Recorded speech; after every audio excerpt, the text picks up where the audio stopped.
Bienvenidos a un nuevo video, bienvenidos a Javis también. Bueno, como tema debemos aprender a colocar marcos personalizados en un documento de Microsoft Word 2016. Bueno, tengo preparado ya el documento, el cual contiene los datos necesarios para una portada o llámese también carátulas. Bueno, lo que voy a hacer es insertar el marco, ya sea, por ejemplo, vamos a insertar un marco directamente acá mismo de Microsoft Word.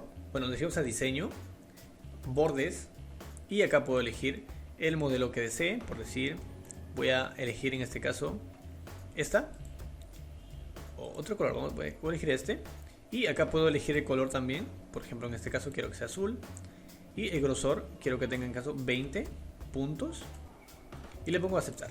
Listo. Es una forma de insertar un marco en Word 2016. Pero también puedo insertar un marco de imagen. En este caso voy a borrar el borde y le pongo acá, en este caso ninguno, y le pongo a aceptar. Listo. Ahora acabo de borrar todo el borde de la hoja. Bueno, voy a dirigirme a Google y voy a escribir marcos para carátulas. Listo. Ahora me dirijo a imágenes.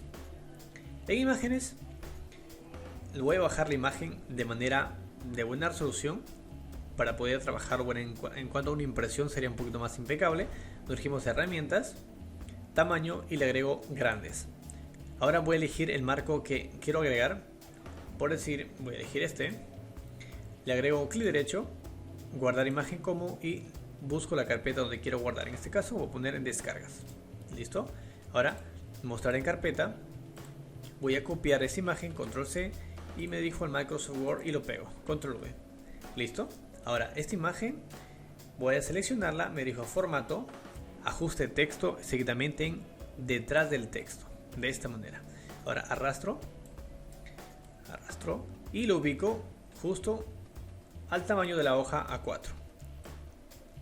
Listo, allí lo tengo. Puedo cambiar la imagen. Por ejemplo, quiero cambiar la imagen, quiero otra que no sea la misma. Me dirijo, por decir, bueno, voy a bajar esta, clic derecho igual, guardar imagen como, guardo en descargas, y ahora me dirijo, clic derecho en la imagen de Microsoft Word, cambiar imagen, y elijo, por ejemplo, desde un archivo, me dirijo a descargas y voy a cambiar por esta, insertar. Listo, acabo de cambiar la imagen, y así sucesivamente puedo agregar marcos que desee. Bueno, hasta que este video. Les invito a suscribirse al canal, compartir en sus redes sociales, y nada, chao chao.